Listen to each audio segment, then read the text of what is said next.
आमच्यापर्यंत कुठल्याही प्रकारची आता सध्या चर्चा नाही आहे. आणि विलिनीकरणाच्या बाबतीमध्ये एकच गोष्ट मी स्पष्ट करतो, शेवटी हा निर्णय त्या त्या पक्षाच्या प्रमुखांनी घ्यायचा असतो. त्यामुळे त्या बाबतीत ते ठरवतील काय.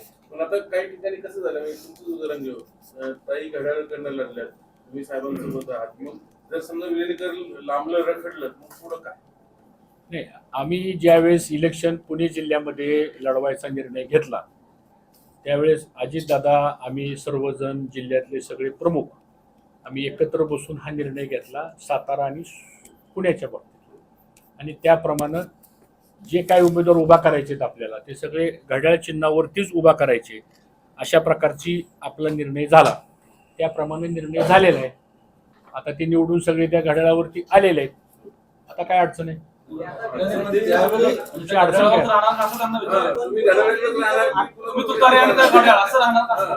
त्याचं उत्तर मागाच्या प्रश्नात दिलं मी की दोन्ही पक्षाचे जे प्रमुख आहेत, माझी तुम्हाला सर्वांना एक गोष्ट क्लिअर सांगायची, विलिनीकरणाचा प्रश्न असू द्या, एकत्रीकरणाचा प्रश्न असू द्या किंवा काय असू द्या, ह्याचा निर्णय ज्या त्या पक्षाचा जो प्रमुख असतो ते निर्णय घेतात.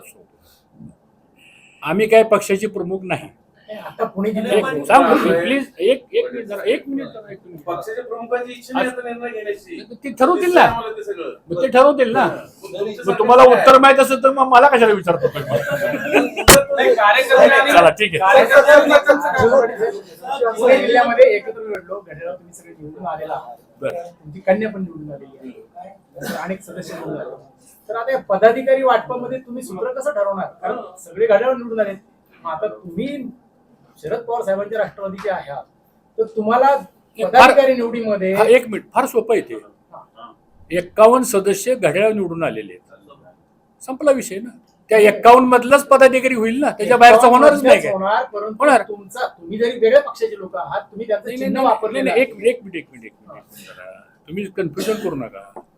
निवडून आले, मी तुम्हाला क्लॅरिटी देतो. तुम्हाला मी तुमच्या मनात काय प्रश्न आहे आणि तुम्ही पुढचा मला उपप्रश्न काय विचारणार आहे ह्याचं पण उत्तर मी अगोदर देऊन टाकतो तुम्हाला. 51 जण पुणे जिल्ह्यामध्ये घड्याळावरती निवडून आलेले आहेत. मग आता आम्ही एकत्र इलेक्शन लढवलेलं आहे सगळ्यांनी मिळून. त्यामुळं जिल्हा परिषदचे पदाधिकारी निवडीच्या बाबतीमधला जो विषय असेल तो पण आम्ही एकत्र बसूनच करणार. हा एक भाग झाला.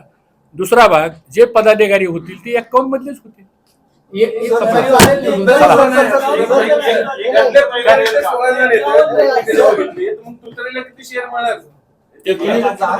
टेक्निकली बरोबर आहे. टेक्निकली मुद्दा बरोबर उपस्थित केला आहे.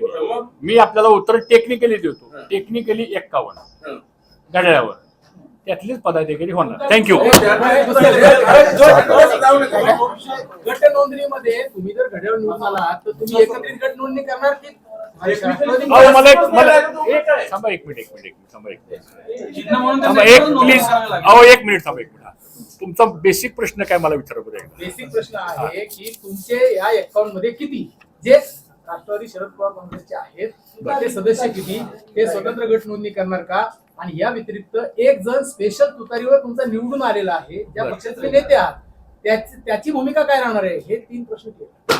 पहिला मुद्दा असा आहे की 51चे 51 हे राष्ट्रवादी काँग्रेस पक्षाने घड्याळ टेक्निकली, त्याच्यामध्ये तुतारीतनं कोण उभा तिकडे जाऊन उभा राहिला का आणखीन दुसऱ्या कुठल्या पक्षाचा जाऊन त्या घड्याळावर उभा राहिला, दॅट इज नॉट डिस्कसेबल आयटम सांगतो तुम्हाला. दुसरा मुद्दा असा आहे की जो एक निवडून आला तुतारीचा आहे, अलाइनमेंटच आहे ना. त्यामुळे त्या पक्षाचा निर्णय त्या एकच्या बाबतीतला पार्टी घेईलच ना, तो घेईल. तिसरा मुद्दा असा आहे की ह्या 51 मधलाच गटनेता होणार ना. ह्या 51 मध्ये गटनेत्याचं प्रोव्हिजन काय कायद्यामध्ये? सेक्शन 13, सेक्शन 9, सेक्शन 7 हा ती प्रोव्हिजन आहे. प्रोव्हिजन कशाची आहे? प्रोव्हिजन तुम्ही ज्यावेळेस एबी फॉर्म कोणाला दिला होता, ज्यांना एबी फॉर्म दिला आणि त्यातनं निवडून आलेले जे सदस्य असतात त्याच्यातलाच एक गटनेता होणार. एक आता आम्ही जिल्ह्याचं एकत्र बसून निर्णय घेतला.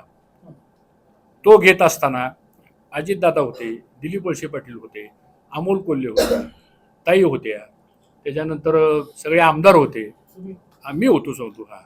त्यातली एक बैठक माझ्याही घरी झाली 18 तारखेला.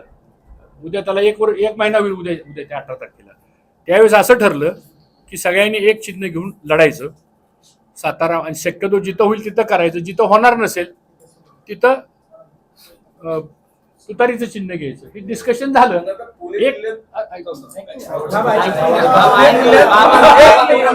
पुणे जिल्ह्यात 2 मिनिटं थांबा रे. पुणे जिल्ह्यात तुमचं तुतारीचं वेगळं अस्तित्व राहणार की नाही? कारण तुमचेच प्रदेशाध्यक्ष म्हटलेत की आता आम्ही प्रस्ताव घेऊन जाणार नाही, आणि ते म्हणतात प्रस्ताव आल्याशिवाय आम्ही बोलणार नाही. मग तुतारीचं अस्तित्व काय पुणे जिल्ह्यात? दोन विषय आहेत.